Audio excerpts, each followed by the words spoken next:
The educator channel में आप सभी दर्शकों का हार्दिक अभिनंदन है। आज बिहार चुनाव पार्ट 2 पर हमें कुछ कहना है। हम बिहार के निवासी हैं, बिहार मेरी जन्मभूमि है। यहाँ चुनाव हो रहा है और इसमें जो तटस्थ होगा इतिहास लिखेगा उसका भी दोष। जो तटस्थ है इतिहास उसका भी दोष लिखेगा, इसने विद्वान ने कहा है। तो तटस्थ नहीं रहना है, चुनाव में जाना है। हमें यह अधिकार बहुत ही संघर्षों के बाद मिला है और हमें बहुत सोच समझ के वोट करना है। किसे वोट दें, कौन मेरे लिए अच्छा सोचेगा, मेरे समाज के लिए अच्छा सोचेगा, मेरे भविष्य के लिए अच्छा सोचेगा। जो मेरा होगा, आपका अगर अपना होगा तभी न वह आपके लिए सोचेगा। अगर वह आपका अपना नहीं है तो आपके लिए क्यों सोचेगा। एक मजदूर का दर्द एक मजदूर ही समझता है, एक किसान का दर्द एक किसान ही समझता है। कहता है ना, बिहार में बहुत जातिवाद है। जातिवाद नहीं है। बात यह है कि जाति एक ऐसी चीज है जो जाति ही नहीं है। मान लीजिए कोई अति पिछड़ी जाति का लड़का है, सपोज वह कुम्हार है।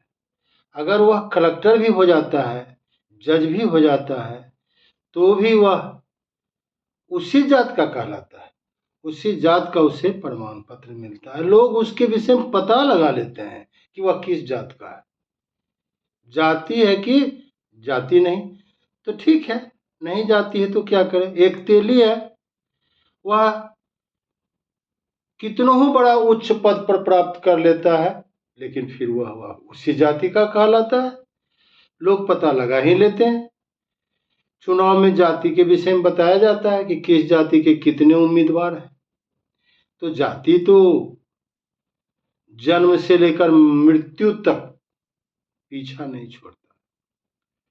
और जातिवाद वही लोग चिल्लाते हैं जो ज्यादा जातिवाद करते हैं।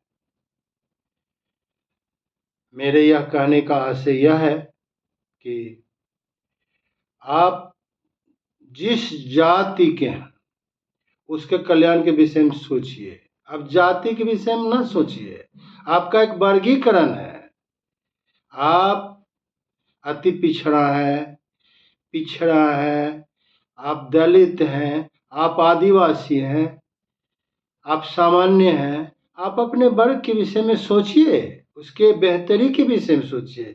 किसी को डैमेज नहीं करना है, लेकिन अपनी तो बेहतरी करना ही करना है। एक बार इस पर मैं एक कहानी बताता हूँ।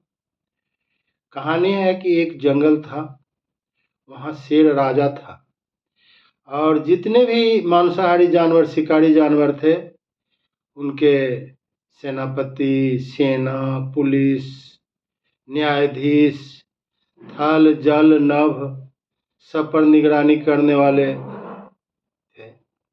और दूसरे उनकी संख्या लेकिन कम थी, बहुत कम थी। और एक तरफ विशाल वर्ग था शाकाहारी जानवरों का, कमजोर जानवर का।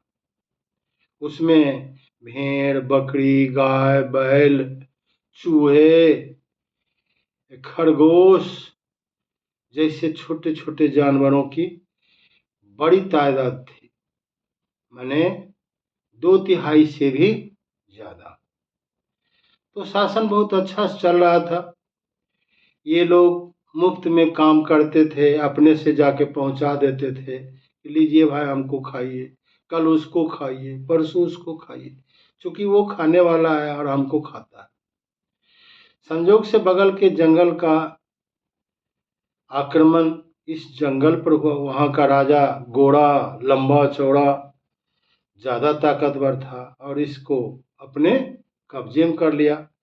यहाँ के शिकारी जानवरों को मारपीट कर अपना अनुसरण करवा लिया, अपना गुलाम बना लिया और उन लोगों ने अपना शासन शुरू किया। लेकिन उनको तो अपना गुलामी पसंद नहीं था। तो गोरे लंबे जो दूसरे जंगल के शासक थे, वो यहाँ के शाकाहारी जानवरों को मिलाकर अपना शासन करने लगे।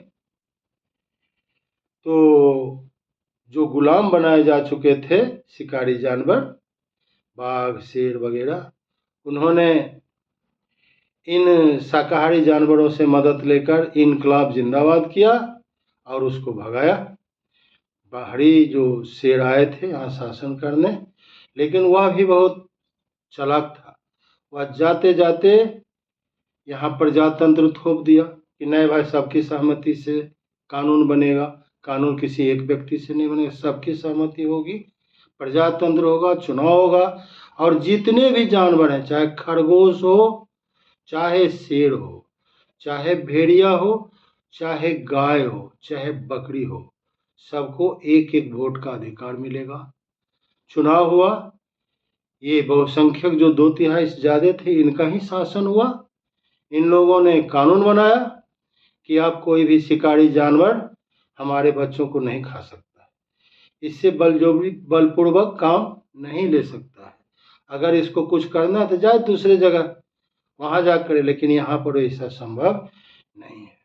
फिर क्या था, वो जो पहले से शासक बने हुए थे, उन्होंने यहाँ के कुछ जानवरों को अपने पक्ष में मिलाया, शाकाहारी जानवर, जैसे चूहे को मिला लिया।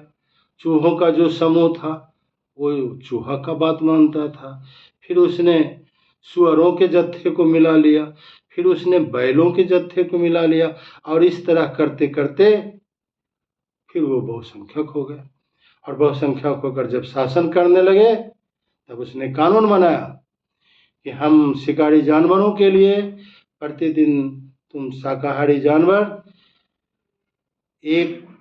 प्रत्येक शिकारी जानवर के लिए 3-3 बच्चे शाकाहारी जानवरों का भेजोगे। 3 खरगोश के बच्चे, 3 चूहों के बच्चे, 3 नीलगाय के बच्चे, इस तरह से। और फिर इन लोगों का जब बुरी तरह शोषण हुआ, तो फिर सभी एकजुट हुए और फिर अपने पक्ष में चुनाव लड़ा, सब एकजुट होकर, और फिर इनका सरकार बना और इनकी जान बच गई। और फिर वो शिकारी जानवर जो थे वे दुबक कर रहने लगे। तो यही स्थिति यहाँ भी है बिहार के चुनाव में। आप पहचानिए कि आप किस में हैं, आप शोषक हैं या शोषित हैं। अगर आप शोषित हैं तो शोषितों के साथ मिलिए।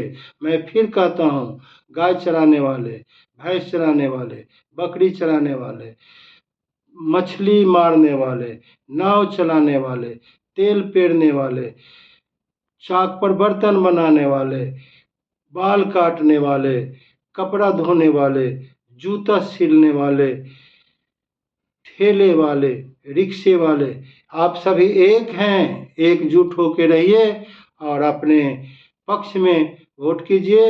यहाँ 2 ही गुट है, एक का नाम इंडिया है और दूसरे का नाम एनडीए है।